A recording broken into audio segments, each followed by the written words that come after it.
Buy Sri Lanka's best internet package for online learning and online working with many amazing offers. Call 1212 for more information. Sri Lanka Telecom. ලෙන්ගතුකම වැඩි කරගන්න ලව්ජු රුපියල් 50ට අඩු කළා. මාමේ එන්න අපිට එකක් බොමු.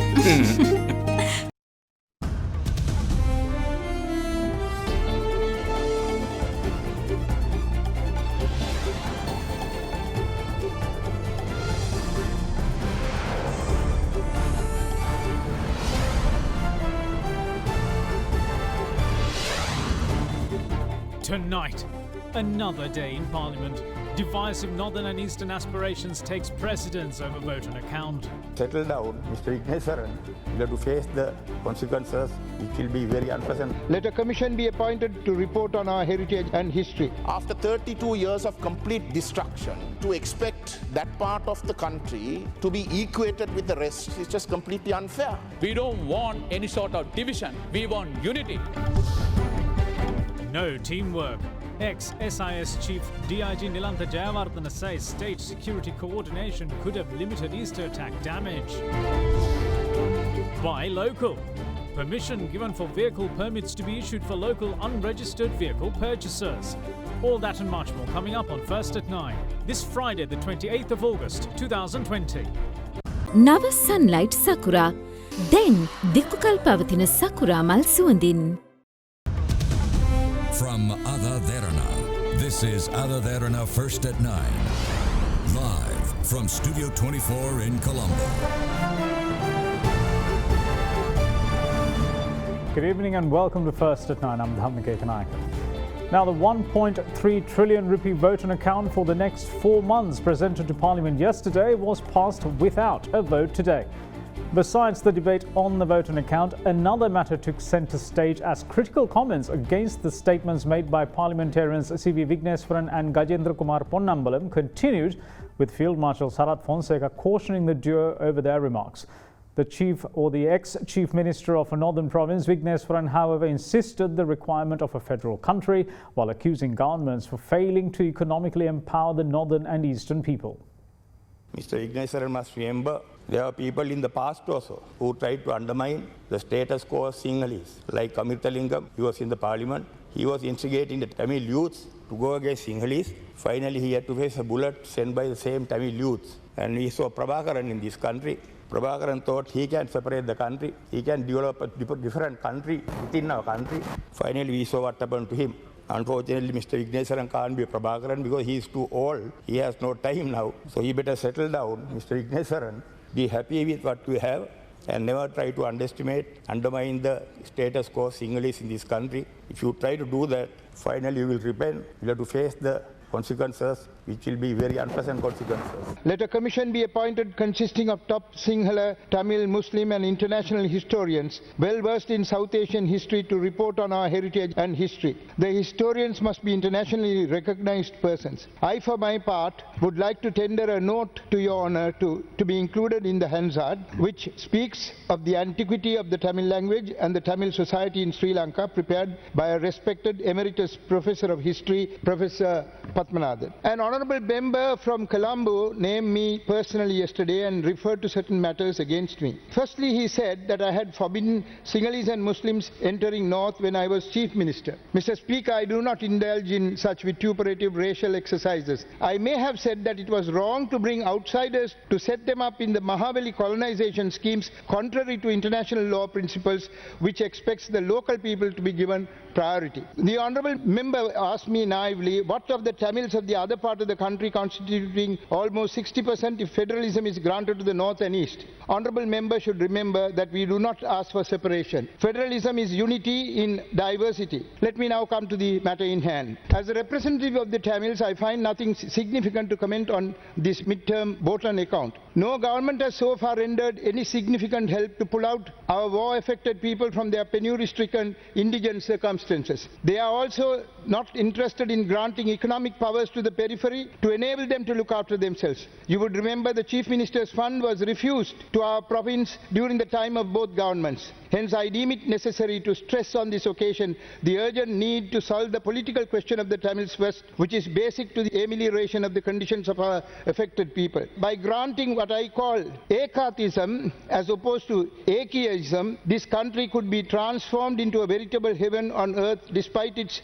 10 trillion international debt. A form of unionism, which in fact is federalism, is the panacea for our national question. Let us face the national question together. Let us not hand it over to the next generation. Many of you would be surprised to hear, especially in Colombo, that the Tamils of the north and east are now exactly in the same predicament that we were before independence. Our people live under Sinhala Buddhist dominance today. Though we in Ceylon did not have to take up arms to get freedom from the British, since Gandhiji in India obtained it for us in an oblique way, our youth had to take up to arms to ward off the Sinhala Buddhist governmental dominance over us. The Northeast is a part of this country that has faced a war. It's been a part of the country that has been deliberately destroyed. For 32 years we've had a war, and in the course of the 32 years, when Field Marshal Fonseca, at that time General Fonseca, when he was Jaffna Army Commander, places in the Northeast were under a complete economic embargo. After 32 years of complete destruction, to expect that part of the country to be equated with the rest is just completely unfair. People are lagging behind economically for over 32 years. To expect them to compete on an equal footing with the rest of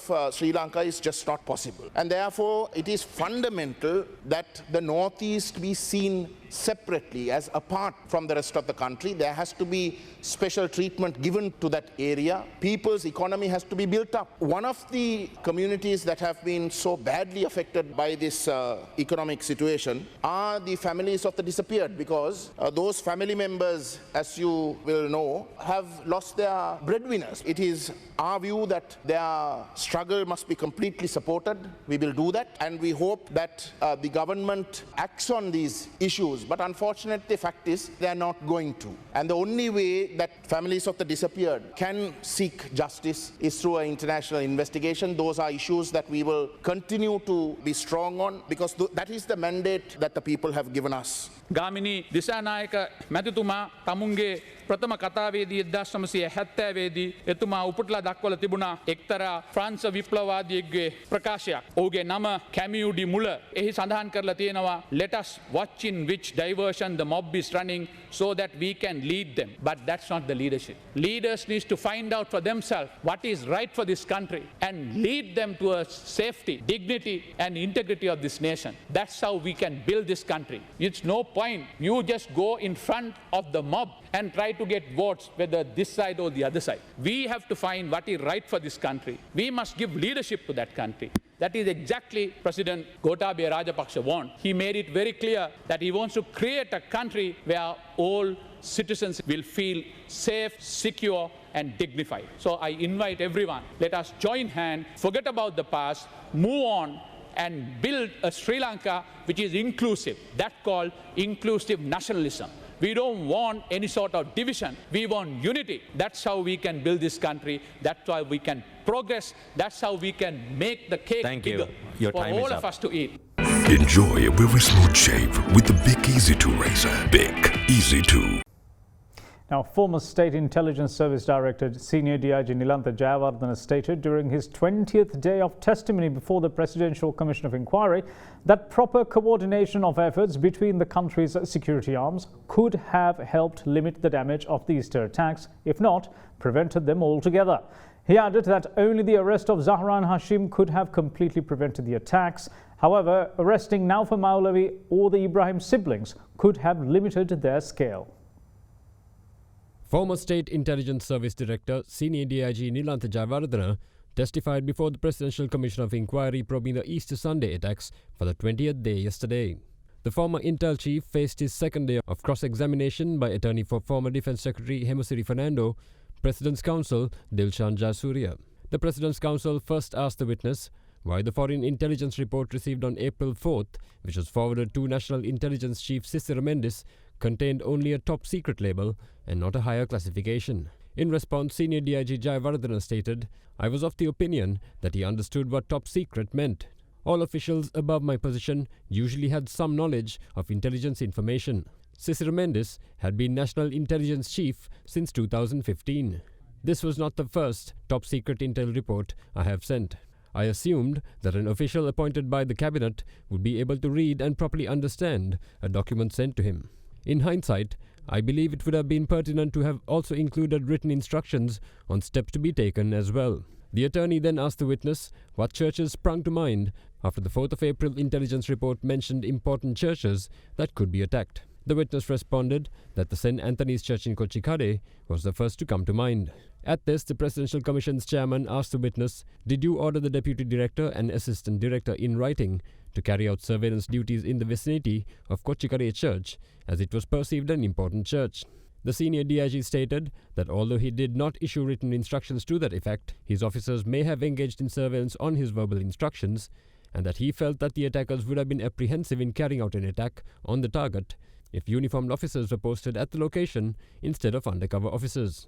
Following this response, the witness was then asked by a commission member, a Court of Appeal judge, why surveillance was not carried out on leading hotels in Colombo despite foreign intel warnings received, with Zahran Hashim's followers having carried out reconnaissance activities on 16th and 17th April. In response, the witness stated that although intelligence had suggested that a 5-star hotel might be attacked, he had not received information that Zahran-led extremists were wrecking 5-star hotels, adding that no surveillance was carried out by intelligence officers at 5-star hotels in Colombo as a result. To this, President's counsel Dilshan Jayasuriya told the witness that the ability to eliminate such risks, as stated in the received intelligence warning, remains solely in the hands of the Director of State Intelligence. The witness responded, stating, "We could have done that if the country's laws were amended and we were provided with military training and arms. Until an attack happened, I was the only person following this subject, while others were more focused on other subjects. The fault here is that I was the only person who remained on the subject of Zahran Hashim." There should have been 26 intelligence review meetings since January 2019. Only 5 were held. If even one person read my intelligence report, then none of those innocent people would have lost their lives. The commission chairman then asked the witness if the attacks could have been prevented if all security arms coordinated and worked together on the 4th of April intelligence warning. The witness responded, "I can't say that it could have been prevented 100%, but the damage could have been limited to an extent." The witness was then asked by the commission chairman whether the State Intelligence Service failed to expand on the 4th of April intel warning sufficiently enough to prevent the attacks. He replied if Naufar or the Ibrahim brothers were apprehended, we could have limited the scale of the attack. However, had we arrested Zahran Hashim, then we could have prevented the entirety of the attack. Now, the Ministry of Education has announced the dates for the Grade 5 Scholarship, GC Advanced Level and GC Ordinary Level examinations of this year, with the Ordinary Level examination in particular being pushed back to next year. Sunday, the 11th of October is set as the date for the Grade 5 Scholarship examination. Meanwhile, the GCE Advanced Level examination is scheduled to be held from the 12th of October to the 6th of November 2020. What's more, the third term of all government schools will commence on the 9th of November and end on the 23rd of December. Accordingly, school vacation of the final term will last from the 24th of December 2020 until the 1st of January 2021. The new school term of the year 2021 is expected to start on the 4th of January. Meanwhile, the dates for the GCE Ordinary Level Examination 2020 have been pushed to early next year, with the exam set to be conducted from the 18th to 27th of January 2021. Candidates of the O-Level examination will be given an academic vacation from the 1st to the 17th of January. Following the conclusion of the O-Level examination 2020, the schools will resume activities from the 1st of February 2021. We will see you on the other side of this break. Stay with us. Ceylon Bank, the bank with a heart.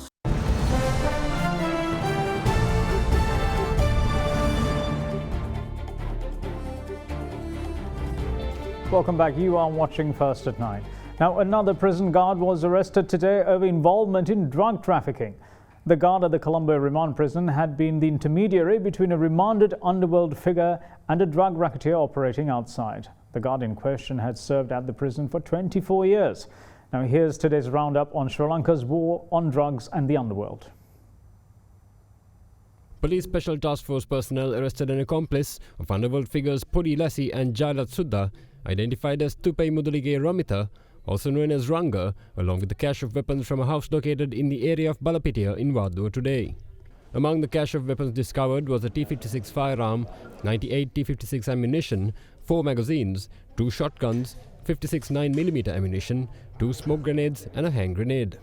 Meanwhile, the police special task force arrested an underworld figure known as Alated Manju, alias Mandavela Manju, from a house that he had rented in the area of Kirindivela in Madagama. Police stated that they also discovered 3 swords and 4 T-56 ammunition from the location. In the meantime, the Western Province Police Crime Division arrested 3 persons, including a guard from the Colombo Remand Prison last night, for selling heroin to its inmates. The police made the arrest after a series of interrogations, starting off with a paramour of remanded underworld figure Hybrid Suddha. When Hybrid Suddha's paramour was arrested, police seized 2 grams of heroin in her possession. After interrogating the suspect, the police then proceeded to arrest an individual by the name of Mohan, who was in possession of 5.3 grams of heroin. After the police interrogated the suspect named Mohan, they then arrested a guard at the Colombo Remand Prison from an apartment complex in Sisira Uyana. The police said that 94 grams of heroin was found in the possession of the prison guard. Investigations revealed that the prison guard of the Colombo Remand Prison in question had been the intermediary between the suspect, identified as Mohan, and underworld figure Hybrid Suddha, passing on drugs from the former to the latter. Meanwhile, the Dambulla police was able to find a parcel with 500.15 grams of heroin that had been buried in a dried-up canal in the area of Dambulla. However, no suspects have yet been identified. Elsewhere, 2 persons who had been dealing heroin with the use of easy cash payment method were taken into custody by the Ingiriya police from the area of Gurugoda in Ingiriya. 10 grams of heroin had also been seized in the possession of the suspects. Meanwhile, the Hikkadua police today arrested the individual named Kudu Suranga, who is identified as the distributor of heroin in the city of Hikkadua. The individual was arrested from the area of Tiranagama with 5 grams of heroin. In the meantime, a person who had been selling cannabis in the area of Nagoda in Madalagama was arrested by police with 500 grams of cannabis. The police state that after searching the house of the suspect, they discovered 2 swords and 2 T-56 cartridges. The police then arrested the mother of the suspect for attempting to pass on cannabis to her son with toothpaste at the police holding cell. In Katugastara, police arrested a couple with 800 milligrams of heroin, 2 mobile phones and 159,000 rupees in cash from the area of Ambatanna. Police said that the duo used 25,000 rupees worth of drugs on a daily basis, and they are thieves operating on long-distance buses. Now, President Gotabaya Rajapaksa says that the fisheries sector should be among the exports contributing to the generation of foreign exchange. Meanwhile, Prime Minister Mahinda Rajapaksa urges officials in charge of city planning to make proper plans for cities and to not allow commercialisation to take place haphazardly in residential areas. President Gotabaya Rajapaksa met with the Ministry of Ornamental Fish, Inland Fish and Prawn Farming, Fishery Harbour Development, multi-day fishing activities and fish exports yesterday to discuss the future plans of the ministry. The President emphasised that the fishing industry should be among the exports that earn foreign exchange from the lakes and the ocean. The head of state also said that the ships used in the fisheries industry should be manufactured by local institutions. Joining the discussion, Chairman of the Presidential Task Force in charge of Economic Revival and Poverty Eradication, Basil Rajapaksa, said that the rural protein requirements could be met by recognising tanks that can be used for freshwater aquaculture. Meanwhile, Prime Minister Mahinda Rajapaksa instructed officials in the relevant sectors to prepare a proper plan for urban cities and towns of the country. These comments were made at the Progress Review meeting held at the Ministry of Urban Development and Housing. අපි හිතමු මහරගමට කියලා මහරගමට සැලැස්මක් හදනවා නම් පළාත් පාලන ආයතනයට ඒ සැලැස්මේ තියෙනවා නේවාසික කලාප ඊළඟට වාණිජ කලාප කර්මාන්ත කොළඹ එක තියෙනවද කොළඹ එක තාම හදලා තියෙනවා හදලා තිබ්බට තාම අපි නැවත හදනවා සර් ගමු එගරිස් රෝඩ් එක දැන් කමර්ෂල් රයිස් වෙලා නේ ඔව් ඒකේ දැන් තියෙනවා අඩසාප් හොටෙල්ස් නැති දෙයක් නැහැ ඒක ප්‍රයිමරි රෙසිඩෙන්ෂල් සෝන් එක හැටියට තමයි තියෙන්නේ බාන්ස් ප්ලේස් එකත් එමයයි රෝස්මි ප්ලේස් එකත් එමයයි ඉතින් අද ඒකට ඉඩ දෙන්නේ කවුද ඔසර දීලා තියෙන්නේ කවුද අපිම තමයි මීට පස්සේ කමර්ෂල් ඒරියාස් වලට හැර නිවාස තියෙන පැතිවලට මොකක්වත් දෙන්න එපා. අද නීතියකින් තදින් ඉන්න. අපි වේරෙන්න ඔයාලට කතා කරත් ඔයා දෙන්න එපා. නැත්තම් තා ටික දවසක් යනකොට එක තනක්වත් ඔක්කොම ගෙවල් ටික හොටෙල්ස් කරයි. Now, in other local stories, the Ministry of Finance announced today that vehicle permit holders can purchase unregistered vehicles from the local market by using permits with tax concessions. It said that an unregistered vehicle can be purchased from a registered dealer or an importer. Vehicle permit holders can now purchase an unregistered vehicle from the local market by using permits with tax concessions. The Trade and Investment Policy Circular number 1 of 2020, announcing the relevant tax concession, was published by the Ministry of Finance today. According to the circular, vehicle permit holders can purchase an unregistered vehicle from a registered dealer or an importer equivalent to the tax concession in the permit.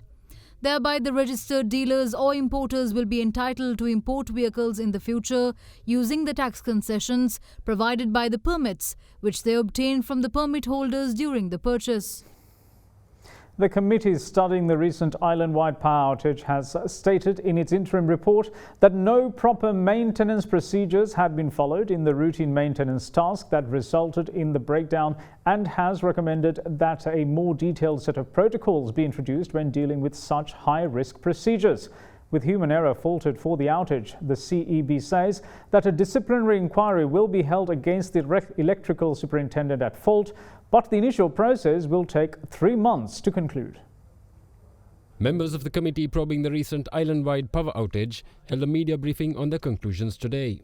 අතුරු වාර්තාවක් හැටියට තමයි මේ වාර්තාව ඉදිරිපත් කරන්නේ. ඉදිරියේදී බලාපොරොත්තු වෙනවා දීර්ඝ විස්තර සහිතව ඒ සඳහා යම් කාලයක් ගත වෙයි. නමුත් ඒ වාර්තාව ඉදිරිපත් කිරීමට අපි ගරු අමාත්‍යතුමාට පොරොන්දු වෙලා තියෙනවා. දැන් අපි කමිටුවෙන් ලබා දුන්න කන්ක්ලූෂන් වල 1 හා 2 කියන එකේ පැහැදිලිවම කියලා තියෙනවා නඩත්තු රුටින් මේන්ටනන්ස් එකක් කරගෙන යාමේදී ඇතිවෙච්ච හේතුවක් නිසා කියලා. ඒකම දෙවෙනි අපි කියලා තියෙනවා රුටින් මේන්ටනන්ස් එකක් මේ වගේ හයි රිස්ක් අපි දන්නවා මේක හයි රිස්ක් මේ කාර්යයක් කියලා. මේ හයි රිස්ක් කාර්යයක් කරගෙන යාමේදී අනුගමනය කළ යුතු සාමාන්‍ය පාවිච්චි වෙන බලශක්තිය තියෙන ප්ලාන්ට් වල නියුක්ලියර් ප්ලාන්ට් වල කෙමිකල් ප්ලාන්ට් වල ඒ අනුගමනය කළ යුතු ක්‍රමවේදයක් තියෙනවා. ප්‍රොටෝකෝල් එක. මෙතනදී අපේ කමිටුවට කිසිම සාක්ෂියක් නිරීක්ෂණය කරගන්න පුළුවන් වුණේ නැහැ. එහෙම ක්‍රමවේදයක් අනුගමනය කිරීමට තියෙනවද නැද්ද කියන එක. පෙරවල පිටියේ ඔය විදුලි අධිකාරිවරයා සම්බන්ධයෙන් එතුමාගේ තිබිච්ච වැරදි ක්‍රියාමාර්ගයක් නිසා මේක වුණා කියලා. හැබැයි මේකේ තියෙනවා නඩත්තු කටයුතු පටිපාටි අනුව වර්තමානයේ ක්‍රියාත්මක වන පටිපාටි අනුව සකස් කරපු අත්පොතක් කෙරවල පිටියේ තිබුණේ නැහැ කියලා. CBA එකේ මේන්ටෙනන්ස් ප්‍රොසීඩියර්ස් තියෙනවා. ඒක පැහැදිලිවම තියෙනවා මේම ස්විච් එකක් කරලා මේක වහන්න ඕනේ. මේ කතා ටිකක් ඔක්කොම තියෙනවා. හැබැයි පැහැදිලිවම මෙතන මේ ෆේලියර් එකේදී ඒ දේ ෆලෝ වෙලා නැහැ. ඒක තමයි කමිටියේ රෙකමෙන්ඩේෂන් එකේ තියෙන්නේ වඩා හොඳ ප්‍රොටෝකෝල් එකක් මේකට ඉන්ට්‍රොඩියුස් කරන්න ඕනේ කියලා. තමයි මේමයි ලංකා විදුලි බල මණ්ඩලෙත් විනය සංග්‍රහයක් තියෙනවා. ඒ අනුව යාට එරෙහිව විනය කටයුතු ක්‍රියාමාර්ග ගැනීම හැකියාව තිබෙනවා. ඔය වැඩේට කොච්චර කල් යාවිද? මූලික විනය පරීක්ෂණය මාස 3ක් ඇතුළත අවසන් කරනවා. කියන දේ මෙයාට විරුද්ධ ඇක්ෂන් ගන්නේ මාස 3කට පස්සේ. නෑ ආයතන ප්‍රධානිය ආශ්වාස කරනවා නම් ඒ වාර්තාව අනුව එයා හිතනවා නම් තහනම් කරනවා කියන ක්‍රමවේද තියෙන්නේ. ඒ වගේ ක්‍රමවේදයක් යන්න පුළුවන්. ඔබතුමාලා කොහොමද කියන්නේ මේ අධිකාරිවරයෙක් අත්තරක්ද කියලා? ඒ නිලධාරි මහත්මයාම තමයි සිස්ටම් කන්ට්‍රෝල් එකට ඉන්ෆෝම් කරලා තියෙන්නේ. සර් මගේ අතින් මෙහෙම වැරද්දක් වුණා. මොකද එයා දන්නේ නැහැ එතකොට රටේම විදුලිය නැහැ කියලා. එයාම ඉන්ෆෝම් කරලා තියෙනවා සිස්ටම් කන්ට්‍රෝල් එකට මගෙන් මෙහෙම වැරද්දක් වුණා. ඒකින්ද කෙරවල පිටිය. එයා හිටිය සබ්ස්ටේෂන් එකේ සම්පූර්ණ සප්ලයි නැති වුණා කියලා. ඒ වගේම දැන් අපි එතුමා මේ කමිටිය ඉස්සරහා එතුමාව ගෙනල්ලා එතුමා එක්ක කතා කළා. එතුමා පැහැදිලිවම පිළිගත්තේ මගේ අතින් මෙහෙම වැරද්දක් වුණා. මේක සිදු නොවිය යුතු දෙයක් කියලාත් එතුමා පැහැදිලිවම කිව්වා. Now, the Samagi Janabalawege says it is ready to enter into discussions with the United National Party towards a future partnership, but only if former Speaker Karu Jayasuriya is appointed the party's new leader. Speaking at a media briefing today, SJB member Ashok Abesinghe stated that the party does not have any need to enter into discussions with the United National Party's current leadership. මේ අතුරු සම්මත ගිණුමේ වියදමෙන් 136කට වඩා වැඩි මුදල් ප්‍රමාණයක් යන්නේ ගෝඨාභය රාජපක්ෂ මැතිතුමාට, මහින්ද රාජපක්ෂ මැතිතුමාට, නාමල් රාජපක්ෂ මැතිතුමාට, චමල් රාජපක්ෂ මැතිතුමා. මේ ආණ්ඩුව ලබා ගන්න මහන්සි වෙච්ච අනිත් අමාත්‍යවරුන්ට ඇත්තටම තියෙන්නේ පිටිපස්සට වෙලා බලාගෙන ඉන්න එක විතරයි තියෙන්නේ. එක්සත් ජාතිපක්ෂ තීන්දුව කරා ඒගොල්ලන්ගේ කවුද නායකයා කියලා ඉදිරියේ. කරු ජයශ්‍රී මැතිතුමාද ඒ කවුද එන්නේ කියලා තීන්දුව කෙරුවාට පස්සේ තමයි අපිට තීන්දුව ගන්න වෙන්නේ. විශේෂයෙන් සජිත් ප්‍රේමදාස මැතිතුමා විවෘත ආරාධනයක් කරලා තියෙනවා කරු ජයශ්‍රී මැතිතුමාට සමගි ජනබලවේගයේ සමග එකතු වෙන්න කියලා. අපි සමග එකතු වෙනවා නම් එක්සත් ජාතිපක්ෂයේ ඉන්නවා අයින් කළ යුතු චරිත කීපයක්. අපිට පසුගිය රජය විද වැටෙන්නත් හේතුව ඒ උනේ ඒකයි. ඒ සියලු දෙනාත් සමග තියෙන එක්සත් ජාතිපක්ෂයකට කිසිසේත්ම සමගි ජනබලවේගයේ සමග එකතු වෙන්න බෑ. පිරිසුදු එක්සත් ජාතිපක්ෂ නායකයෝ ඉන්න පක්ෂයකට සමගි ජනබලවේගයේ සමග එකතු වෙන්න පුළුවන්. හැබැයි ප්‍රධාන පක්ෂය වෙන්න ඕනේ සමගි ජනබලවේගය. කටු ජයශ්‍රී මැතිතුමා නායකත්වයට සාකච්ඡා ගන්න පුළුවන්. වර්තමාන නායකත්වය සමග විශේෂ සාකච්ඡාවක් නැහැ.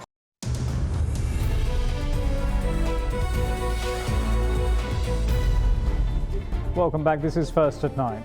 Now, the governor of the central bank, Professor W.D. Lakshman, announced plans for a new development bank to fund small and medium enterprises as part of the bank's role as an agent of development. The governor added that a permanent credit guaranteeing institution will also be set up, which will guarantee risk credit given by banks to COVID-19 hit firms.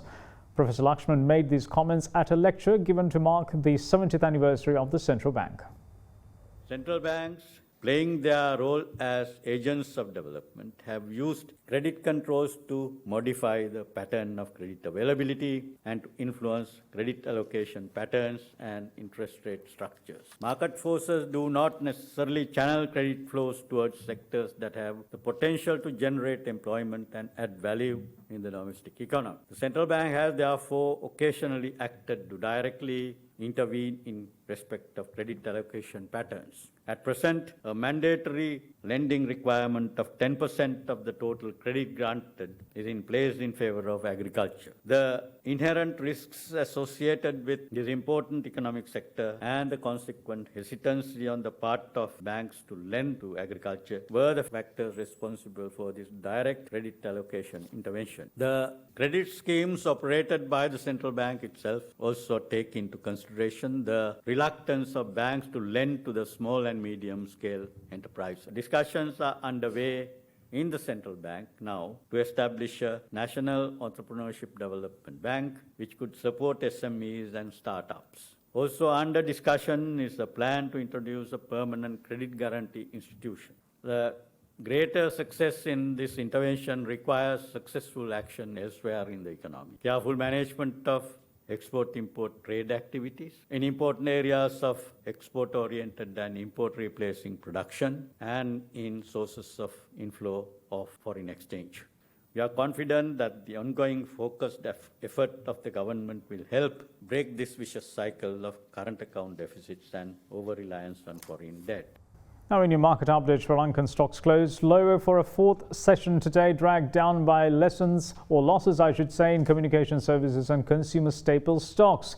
The all-share price index closed 0.23% lower at 5,320.87 today, while the index posted a weekly loss of 1.14%.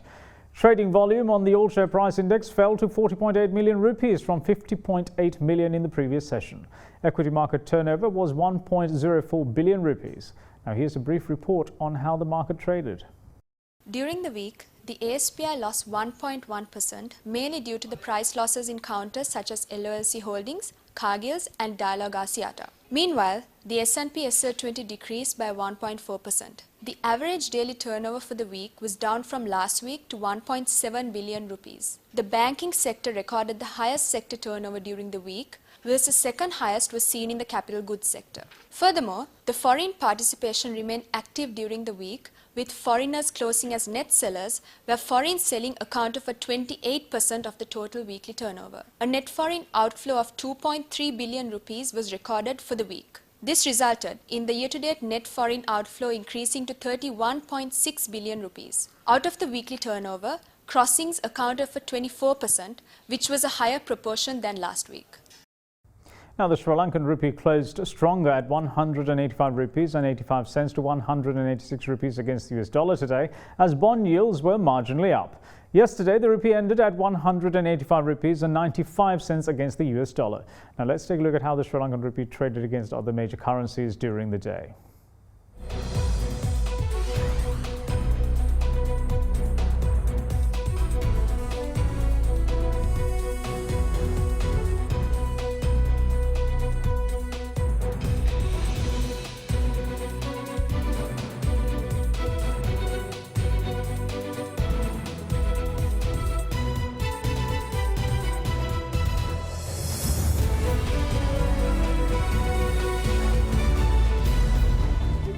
And that's it from all of us here at First at 9. Thanks for watching. Bye-bye.